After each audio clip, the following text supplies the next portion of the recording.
Elena Blackwood pressed her pale fingers against the cold stone windowsill, watching the rain streak down the glass of the ancient castle tower.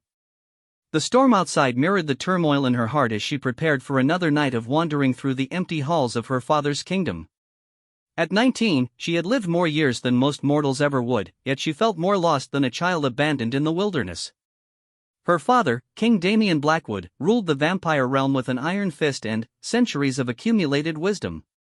His subjects respected him, feared him, and obeyed his every command. But Elena knew the truth that haunted their grand castle. Despite all his power and immortal strength, her father carried a wound that would never heal. Her mother, Queen Isabella, had been destroyed by vampire hunters when Elena was barely 50 years old, still a child by vampire standards. The loss had changed everything. King Damian became colder, more distant, throwing himself into ruling his kingdom with ruthless efficiency. He rarely spoke of Isabella, and, when he did, his dark eyes would grow distant and, filled with a pain so deep it seemed to echo through the stone walls themselves. Elena understood that her father loved her, but she also knew she would always be a reminder of what he had lost. Tonight felt different somehow. The autumn air carried whispers of change, and Elena found herself drawn to explore beyond the castle grounds. She had heard rumors among the castle servants about strange happenings in the nearby human settlements. People were going missing, but not in the usual way that vampires might be suspected. These disappearances seemed random, without pattern, and even the vampire scouts sent to investigate had returned with more questions than answers. Elena made her decision quickly, as she often did when restlessness overcame her. She would venture into the human world tonight, something her father had strictly forbidden. But King Damian was away on important kingdom business, meeting with other vampire lords in distant territories. The castle guards were loyal, but they also knew better than to question the movements of their princess too closely. She dressed in simple dark clothing that would help her blend with the shadows, braided her long black hair to keep it from catching in branches, and slipped out through a secret passage she had discovered years ago. The passage led from her chambers down through the castle's foundation and emerged in a grove of ancient oak trees about half a mile from the main gates. The human settlement of Millbrook lay 3 miles east of the castle, nestled in a valley between rolling hills. Elena had observed it many times from the castle towers, watching the tiny lights flicker like fireflies as families gathered for their evening meals. She had always wondered what it would be like to live among them, to experience the warmth of human connection without the weight of immortal responsibility. As she approached the outskirts of Millbrook, Elena caught an unfamiliar scent on the wind. It was human, but different somehow, tinged with sadness and loneliness so profound it made her chest tighten with unexpected sympathy. Following her enhanced senses, she moved silently through the shadows until she found the source of the scent. A young man sat alone on the steps of what appeared to be an abandoned house at the edge of the settlement. He looked to be about 25 in human years, with sandy brown hair that fell across his forehead and clothes that had seen better days. His name, she would later learn, was Marcus Chen, and he was staring up at the stars with an expression of such deep solitude that Elena felt an immediate connection to his pain. Marcus had been orphaned as a child and raised by various families in Millbrook, never quite belonging anywhere. Now, as an adult, he worked odd jobs around the settlement, always helpful and kind, but never truly accepted as one of them. People were polite to him, but there was always a distance, a reminder that he was not really their family, not really their responsibility. Elena watched him for what felt like hours, fascinated by the way moonlight played across his features and the gentle way he spoke to a stray cat that had wandered up to him. She had never observed a human so closely, had never been this near to someone who radiated such genuine emotion. In her world of immortal politics and ancient grudges, this simple display of quiet humanity was utterly captivating. When Marcus finally stood to go inside the small cottage he called home, Elena made a choice that would change both their lives forever. Instead of returning to the castle as she had planned, she stepped out from the shadows and spoke the words that had been forming in her heart. "You have no home," she whispered, her voice carrying clearly in the still night air. "And I have no mother." Marcus spun around, startled but not afraid. In the moonlight, Elena's pale beauty was otherworldly, but her eyes held a sadness that matched his own. He should have been frightened by this strange girl appearing from nowhere, but instead he felt understood in a way he had never experienced before.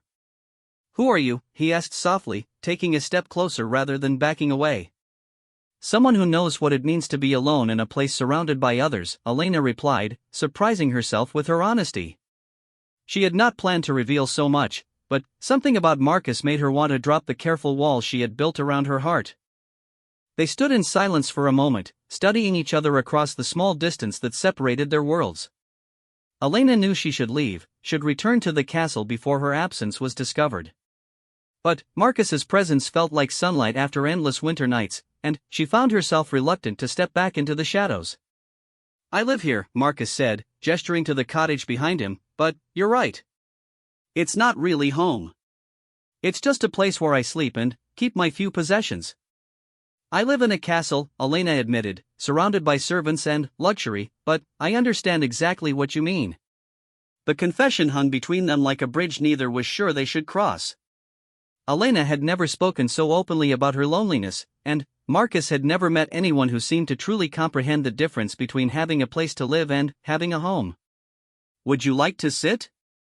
Marcus offered, gesturing to the cottage steps. "I could make some tea if you're cold." Elena accepted gratefully, settling beside him on the weathered wooden steps. When Marcus disappeared inside to prepare tea, she took the opportunity to study her surroundings more carefully. The cottage was small but well-maintained, with a garden that showed evidence of careful tending despite its modest size. Whoever had raised Marcus had taught him to take care of what little he had. When he returned with 2 steaming cups, Elena accepted hers with hands that trembled slightly. She had never shared such a simple, human moment with anyone before. In the vampire world, every interaction carried layers of political meaning and ancient protocol. This felt refreshingly honest and uncomplicated. "What's your name?" Marcus asked, settling beside her again. "Elena," she replied, deciding to keep her full identity secret for now. "And yours?" "Marcus. I've lived in Millbrook most of my life, but I've never seen you before. Are you from one of the neighboring settlements?" Elena considered how to answer without lying outright. "I live nearby, but I don't often venture into town. My family prefers privacy." It was technically true, though it barely scratched the surface of her reality. Marcus seemed to accept the explanation, perhaps understanding better than most the desire to keep family circumstances private. They talked for hours as the night deepened around them. Marcus told her about his work around the settlement, his love of reading despite having few books, and his dreams of perhaps traveling to see other places someday. Elena shared carefully edited versions of her own experiences, speaking of feeling trapped by family expectations and longing for genuine friendship. As dawn approached, Elena knew she had to leave. The sun would not harm her as it would some vampires, but her absence from the castle would soon be noticed, and her father would be returning from his journey within days. "I should go," she said reluctantly, standing and smoothing her dark skirts. "Will I see you again?" Marcus asked, and the hope in his voice made Elena's heart ache with unexpected tenderness. "I don't know," she answered honestly. "But I hope so." As Elena walked back through the pre-dawn darkness toward the castle, she felt as though she was carrying a secret flame inside her chest. For the first time in her long life, she had connected with someone who understood her loneliness without needing to know the complicated truth of her existence. Behind her, Marcus sat on his cottage steps until the sun painted the sky pink and gold, replaying every moment of their conversation and wondering if he had dreamed the entire encounter. The empty teacup beside him was the only proof that the mysterious Elena had been real. Neither of them could have imagined how their lives would intertwine in the days to come, or how their simple recognition of shared loneliness would set in motion events that would challenge everything they thought they knew about love, loyalty, and the possibility of finding home in the most unexpected places. The story of the Vampire King's daughter and the homeless mortal had begun with whispered words in the moonlight, but it would grow into something neither of them could have anticipated, a love that would bridge 2 worlds and threaten to destroy them both. Elena found herself returning to Millbrook every night for the next 2 weeks, always timing her visits carefully to avoid detection by the castle guards. Each evening brought deeper conversations with Marcus, and she discovered layers to his character that both surprised and delighted her. He possessed a quiet wisdom that came from years of observing life from the outside, and his gentle nature stood in stark contrast to the political maneuvering and ancient grudges that dominated her world. Marcus worked during the days as a handyman and laborer for various families in Millbrook, but his true passion was books. Despite having little formal education, he had taught himself to read by borrowing worn volumes from anyone willing to lend them. Elena was amazed by his hunger for knowledge and his ability to find beauty in stories and ideas despite the hardships of his daily life. "I've always believed that words have the power to transport you anywhere," Marcus confided one evening as they sat by the small stream that ran behind his cottage. "When I read about far-off places and grand adventures, for a little while I can forget that I'm just an orphan with no real place in the world." Elena's heart ached at his words because she understood that feeling so completely. "Sometimes I feel like I'm living in a story written by someone else," she admitted. "Like all my choices have already been made for me before I was even born." "What do you mean?" Marcus asked gently, sensing there was more to Elena's family situation than she had revealed. Elena chose her words carefully. "My father has very specific expectations for my life. He wants me to marry well, to someone from a good family who can help strengthen our position in society. But I've never met anyone who makes me feel like myself rather than just a piece in his political games." This was true, though it barely scratched the surface of her reality. Vampire marriages were indeed political alliances, arranged to strengthen bloodlines and consolidate power between ancient families. Elena had been introduced to several potential suitors over the years, all of them centuries-old vampires with impressive lineages and cold, calculating eyes. None of them had shown the slightest interest in who she was as a person beyond her value as King Damien's daughter. "Maybe you just haven't found the right person yet," Marcus suggested with a shy smile that made Elena's chest flutter in a way she had never experienced before. Their friendship deepened with each passing night, but Elena knew she was living on borrowed time. Her father had returned from his journey and had begun asking questions about her recent absences from the castle. She had managed to deflect his inquiries so far, claiming she needed solitude for meditation and reflection, but King Damien was too perceptive to be fooled indefinitely. The crisis came when Elena arrived at Marcus's cottage one evening to find him nursing a badly injured arm. He had been helping to repair a roof in the settlement when he slipped and fell, landing hard on a pile of broken boards. The local healer had done what she could, but infection was setting in, and Marcus was clearly in significant pain. Elena's vampire instincts screamed at her to help him. She possessed natural healing abilities that could mend his wounds within hours, but using them would reveal her true nature. She spent a tormented night watching Marcus suffer, torn between her growing love for him and the need to protect her secret. By the next evening, Marcus's condition had worsened considerably. His fever was dangerously high, and he was beginning to drift in and out of consciousness. Elena knew he would die if she didn't act soon. "Marcus," she whispered, kneeling beside his bed in the small cottage. "I need you to trust me. I can help you, but you must promise to keep an open mind about what you're going to see." Through his fever-induced haze, Marcus managed to focus on her face. "I trust you, Elena. I would trust you with my life." Elena placed her hands gently on his injured arm and allowed her healing energy to flow through her fingertips. Marcus watched in amazement as his wounds began to close and the angry red lines of infection faded from his skin. Within minutes, his fever broke, and the pain that had been consuming him melted away completely. "How?" he whispered, staring at his perfectly healed arm in wonder. Elena took a deep breath, knowing there was no going back from this moment. "Because I'm not entirely human, Marcus. I'm a vampire." She braced herself for fear, revulsion, or anger, but Marcus's expression remained calm and thoughtful. He sat up slowly, testing his newly healed arm, and studied Elena's face as if seeing her clearly for the first time. "That explains why you're always so cold," he said quietly, "and why you only visit at night. And why you're the most beautiful person I've ever seen."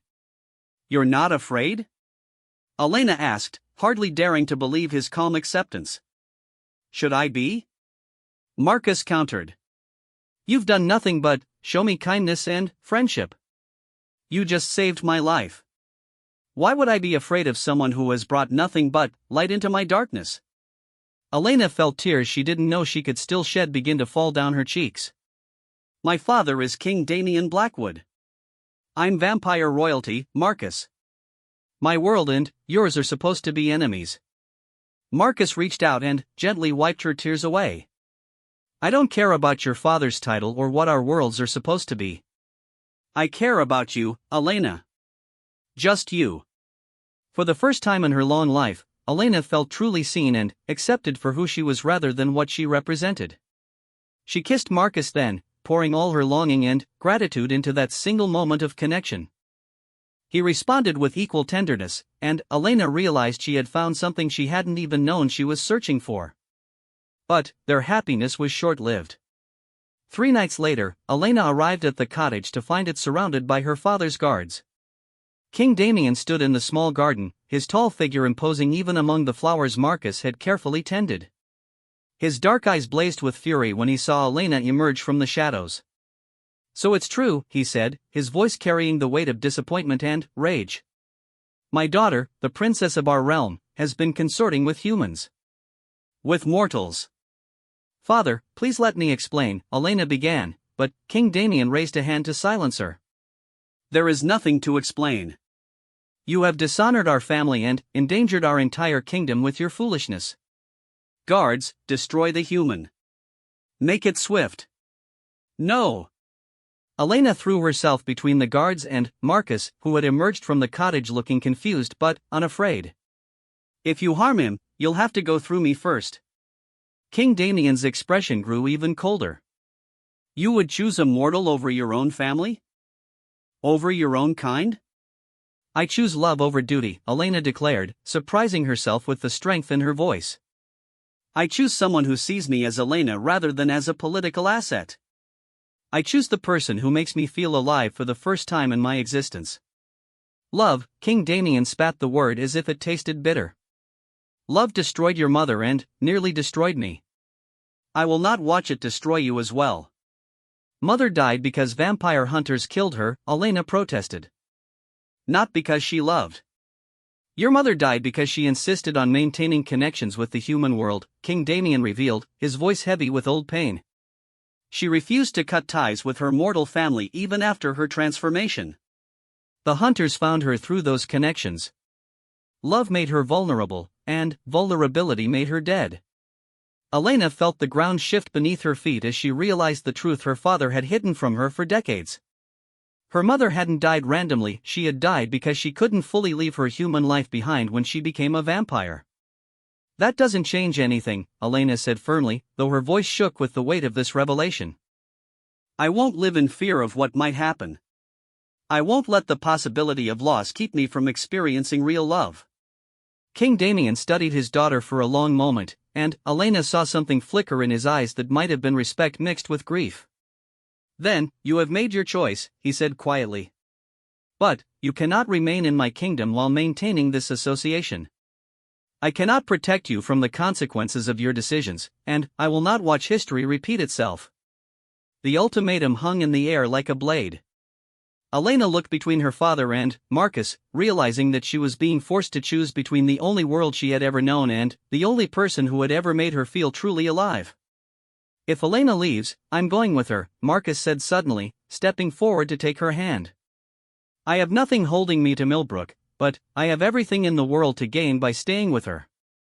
King Damien's gaze shifted to Marcus with something that might have been surprise.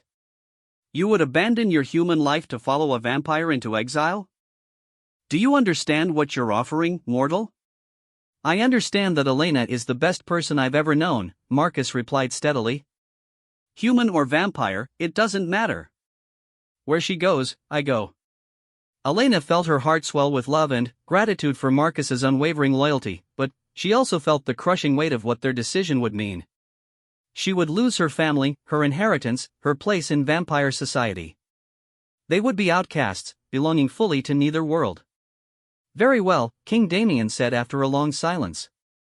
"You have until dawn to leave my territory. After that, you will be considered enemies of the crown, and I will not be able to protect you from those who would see you destroyed." As the guards departed with their king, Elena and Marcus stood together in the ruined garden, holding each other close as they faced an uncertain future. They had chosen love over security, hope over fear, but neither of them knew if they were strong enough to survive the consequences of their decision. "Are you sure about this?" Elena whispered against Marcus's chest. "You're giving up everything you've ever known for someone you've only just met. I'm giving up nothing for everything, Marcus replied, tilting her chin up so he could look into her eyes. You said we both had no home, remember? Now we can build one together. As dawn approached and they prepared to leave the only lives they had ever known, Elena realized that Marcus was right. They might be homeless and motherless, but they had found in each other something more valuable than any castle or kingdom. They had found a love worth fighting for. Elena and Marcus traveled for weeks through remote wilderness areas, staying far from both human settlements and vampire territories.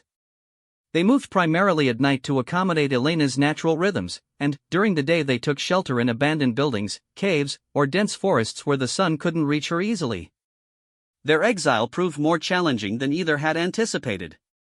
Elena struggled with living without the luxury and security she had known all her life, while Marcus worried constantly about providing for their basic needs. They had managed to gather some supplies before fleeing, but money and food were becoming serious concerns. More difficult than the physical hardships was the emotional toll of their isolation. Elena had never realized how much of her identity was tied to being King Damien's daughter until that identity was stripped away. She felt lost and purposeless, uncertain of who she was without her royal status to define her. Marcus sensed her struggles and did everything he could to support her, but he was fighting his own battles with doubt and fear. He had given up his simple but stable life for love, and while he didn't regret that choice, he sometimes wondered if he was strong enough to protect Elena from the dangers their situation presented.